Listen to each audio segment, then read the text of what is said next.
That's not my business.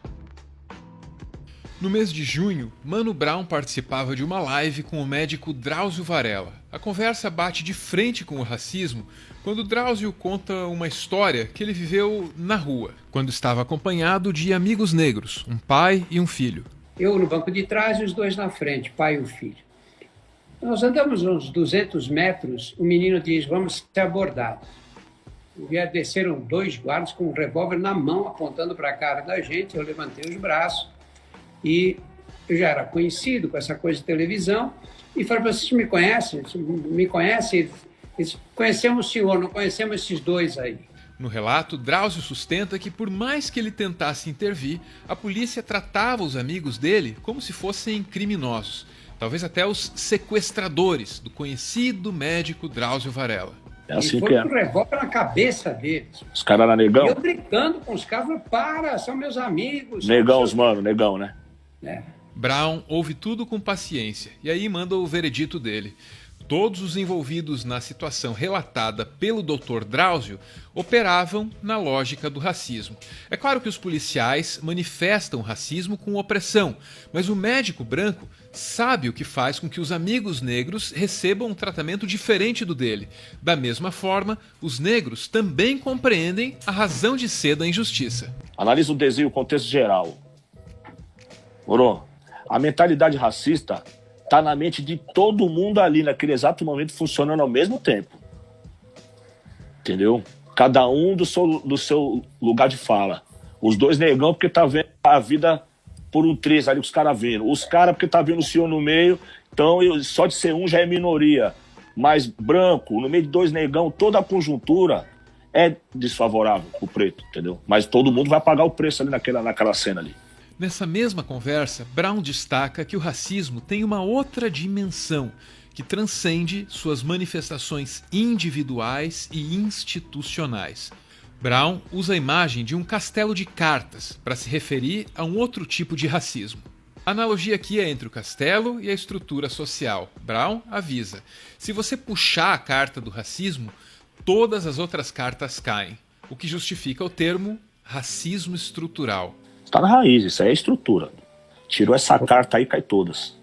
Esse é o nosso assunto de hoje e para compreender melhor o tema, a gente vai recorrer a esse livro aqui do professor Silvio Almeida. É claro que nesse vídeo a gente só vai arranhar a superfície do trabalho do professor, mas aí, se o vídeo servir como um incentivo à leitura, eu já estou satisfeito.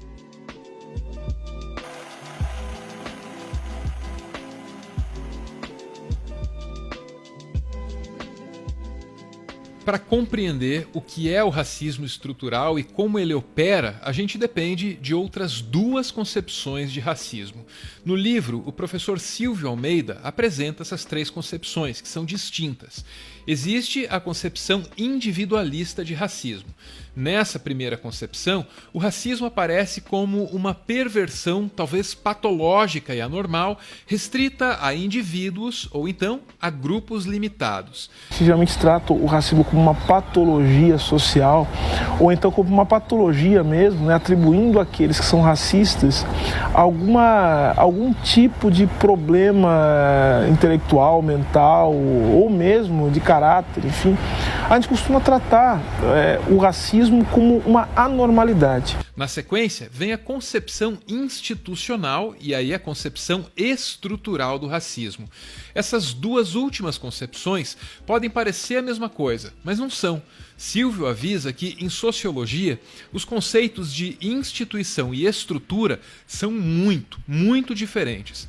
A concepção institucional fala de um arranjo de instituições que operam para manter a hegemonia de um determinado grupo racial no poder.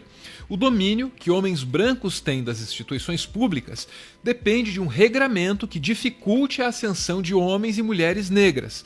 E o direito aqui tem um papel fundamental. A questão é, se não fosse o direito, muitas desgraças que ocorrem no mundo não teriam como acontecer. Tá? Ou seja, é isso mesmo. O direito é um veículo fundamental para todos os horrores que nós assistimos no mundo. Inclusive o racismo. Não existe racismo e raça sem direito. Já a concepção estrutural do racismo percebe que as instituições só atuam como atuam porque estão condicionadas a uma estrutura social que as precede, que veio antes delas. Ou seja, quando as instituições expressam racismo, elas expressam algo inerente à estrutura social. O racismo, portanto, não é criado pelas instituições, mas sim reproduzido por elas. As instituições são racistas porque a sociedade é racista. O que a noção de racismo estrutural coloca é que o racismo não é algo anormal, é algo normal. Mas é que o racismo, independente de te aceitar ou não, ele constitui as relações no seu padrão de normalidade. Silvio parece perceber essas três concepções de racismo como um processo de evolução. Você poderia muito bem sair da leitura do livro dele com a impressão de que a concepção individualista subestima o problema ao tratá-lo como anormal. Aí vem a concepção institucional, que mostra que não, o racismo é praticado cotidianamente, não apenas por indivíduos, mas também por instituições.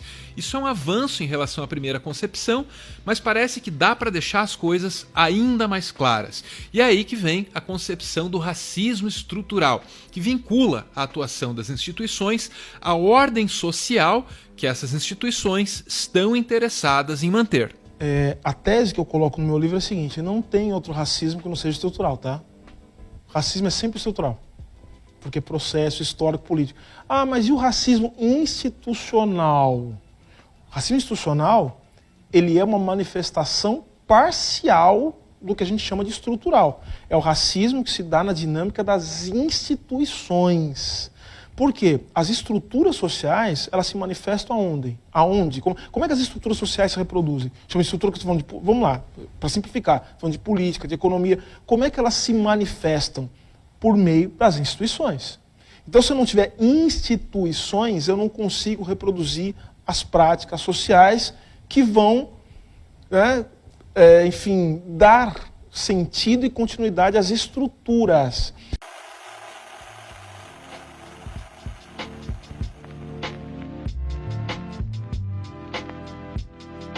Silvio Almeida batizou um dos segmentos do livro Racismo Estrutural com uma pergunta curiosa: branco tem raça?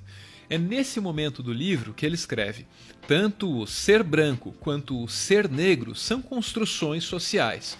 Assim como o privilégio faz de alguém branco, são as desvantagens sociais e as circunstâncias histórico-culturais, e não somente a cor da pele ou o formato do rosto, que fazem de alguém negro. É óbvio que as mencionadas circunstâncias histórico-culturais fazem com que o ser negro venha acompanhado de mais reflexões a respeito da própria identidade que o ser branco. Que a racialização do branco funciona de uma outra maneira. Porque o branco, eu escrevo no livro, branco é uma raça cuja principal característica é não ter raça. É isso. Ser branco é nunca ter que pensar a respeito da sua própria raça. É nunca ter que ser racializado, e por isso que é raça. Por isso que eu acho muito engraçado, toda vez que você vai falar de racismo, né, com pessoas brancas que não entenderam ainda essa questão, elas falam que é identitarismo, né? E eu acho muito engraçado porque, assim, como a sua condição racial, ela se revela também no seu discurso, né? Aquele que fala de identitarismo está revelando na sua crítica ao identitarismo a sua própria identidade como branco. Né? Ou seja, porque só os outros têm raça, só os outros têm identidade. Ser branco é não ter identidade, não ter raça, é ser universal. Quando Silvio nos diz que tanto o ser branco quanto o ser negro são construções sociais, ele também nos alerta para a possibilidade de que a concepção de raça possa variar, não apenas de um momento histórico para o outro, mas também entre uma sociedade e outra. A concepção de raça, mesmo dentro de um mesmo período histórico, não tem o mesmo sentido, a depender também do local, do contexto em que esse termo é utilizado, tá? Só que eu conheço um monte que entra em depressão, sabe por quê? Quando ele vai para os Estados Unidos, por exemplo. Aí ele descobre terrivelmente que lá ele não é branco. Ele é ticano, ele é latino. E ele vai perceber isso sendo tratado como um latino e como um ticano, ele vai ser racializado.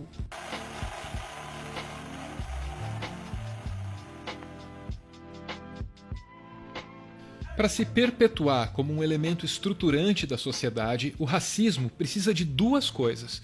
Primeiro, ele precisa produzir um sistema de ideias, uma ideologia que forneça uma explicação racional para a desigualdade racial. E segundo, ele precisa fazer com que os indivíduos não tenham seus sentimentos abalados diante da discriminação e da violência racial. Um dos requisitos é objetivo e trata da racionalidade. O outro é subjetivo e trata dos sentimentos. Conhecer esses dois requisitos e o caráter estrutural do racismo é imperativo para quem quiser lutar. Então ficar tratando raça do ponto de vista moral, racismo é ruim mesmo, é um horror, tem que ser condenado moralmente. Só que isso não leva a nada. O que eu tenho percebido é que no campo da educação, a questão racial tem sido tratada como uma questão moral, pura e simplesmente. E não é uma questão só moral, é uma questão política, é uma questão econômica. Quem trata o racismo apenas como uma questão moral pode estar trabalhando apenas com aquela concepção individualista do racismo, que, como a gente já viu, é insuficiente. Todo racismo é estrutural e, quando você é confrontado com isso, aí você percebe que o problema é muito mais grave do que a concepção individualista sugere. A gente não está lutando por a gente, né? A gente está lutando para o futuro. A gente não vai ver nem o resultado disso. Então acho que é isso que faz sentido. A gente dentro desse sistema, a gente luta. Quem sabe as coisas se aceleram de tal sorte, né, que a gente consiga ver, mas talvez a gente não veja o final dessa história.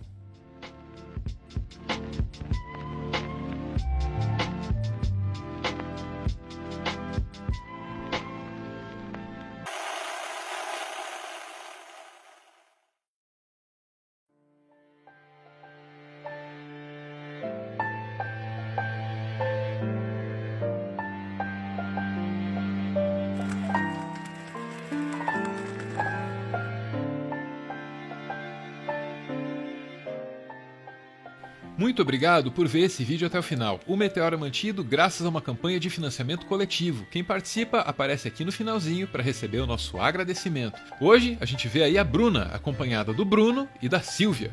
O namorado e a irmã, que segundo ela são as pessoas mais importantes da vida dela. A Bruna acrescenta que não conseguiria viver sem essas duas pessoas por perto e que ela deseja estar com o Bruno e com a Silvia para sempre, em todos os momentos. Amo vocês. Beijo, gente. Valeu!